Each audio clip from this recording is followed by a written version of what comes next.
Welcome back.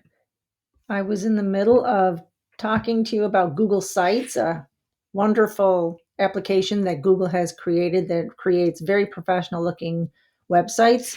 I was talking to you about inserting subpages into your pages, and I left off with I was creating a Google Sites subpage, and I'm going to continue with I'll just do one more. Google Classroom. So subpages are going to be handy because if you go to the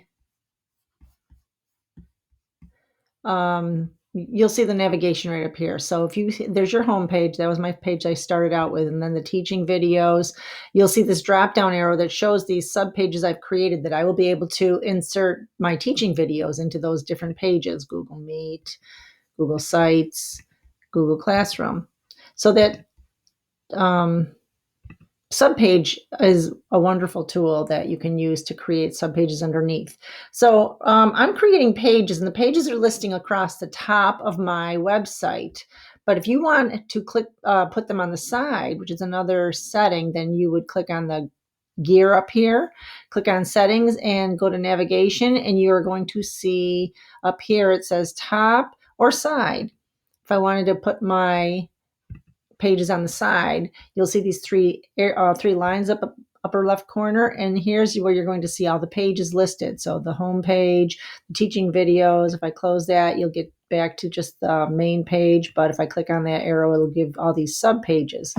So those are all great navigation tools. So if you want your pages to go along the top, you're going to click on the setting gear, and you can either click top or side. So that's another handy thing that we have here. So another thing I want to talk about is embedding links into projects. So Google Drive links in the videos. And when I want to click on a video in a Google Drive link, I can go to my actual website.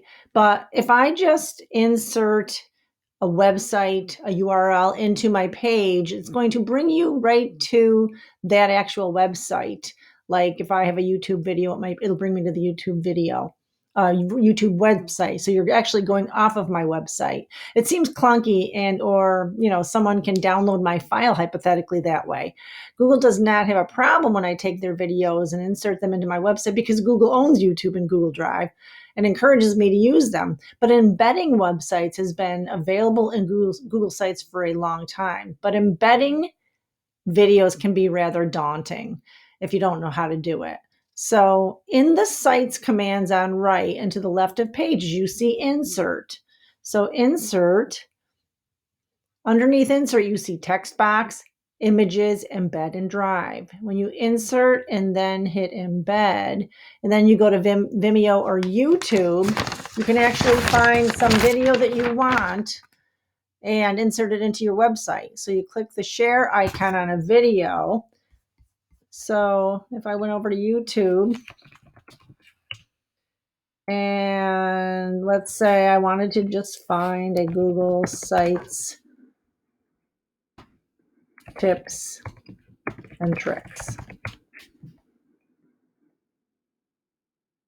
So here, there's a 10 tips Google Sites video.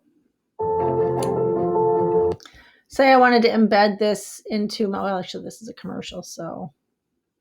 How much would you estimate you spend in a year out of your own pocket? Hi, my name is Siti, and welcome back to the... So this is a video that I want to insert. So I would click on the share button, and I want to embed this. So it brings up all this code, and so I am going to